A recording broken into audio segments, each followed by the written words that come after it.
në atë se kur shikon ti se si publikohen grindje të tilla dhe shikon ti se si disa të ri krenohen me veprimin e tyre. Pra jo që nuk turprohen, krenohen pse e rrahin shoqen e tyre dhe krenohen sepse e kanë gjetur alternativën e dukur për zgjidhje të problemeve. Dhe kjo pastaj është alarm për shoqërinë bardhë.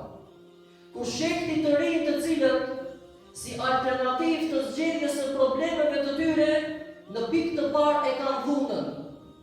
Në pikë të parë e kanë se unë jam i fortë dhe të bëj çka dua. Në pikë të parë e kanë që të zgjidhin problemet e tyre me grushta. E çka është kjo? Ku jetojmë ne? Pra për të mos me thënë në cilin shekull jetojmë ne, ne duket me thënë në çfarë ambienti jetojmë ne. Në një ambient ku prindi ka frikë ta nxjerrë fëmijën e vet, pse?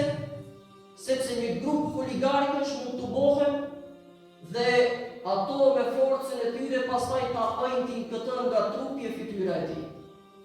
Apo nga ana tjetër, një prind i cili nxjerr fëmijën e tij, e s'ka kontroll mbi fëmijën e tij, sepse është pëlqyer duke thënë s'ka si fëmia im.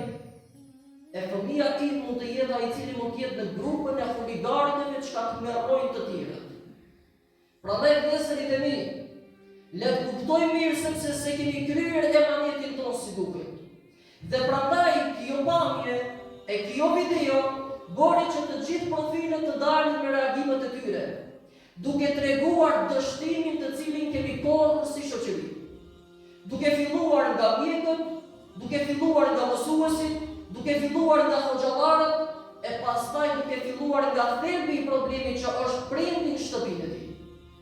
Nëse ai fëmijë i cili bën veprime të tilla ka dalur nga një shtëpi, ka dalur nga një ambient familjar, dhe ai nga e morri pikërisht mësimin që zgjidhen problemet vetëm se vetëm me dhunë, vetëm se vetëm me forcë, vetëm se vetëm me goditje e grushta, e pastaj të mos flasim lajmet e tjera të cilat shpërndahen, u therën të rinj, e u grindën të rinj, e u çan të rinj dhe kështu me radhë. E këto të rinj mund të jenë dhe fëmijët tanë që i kemi në shtëpitë tona.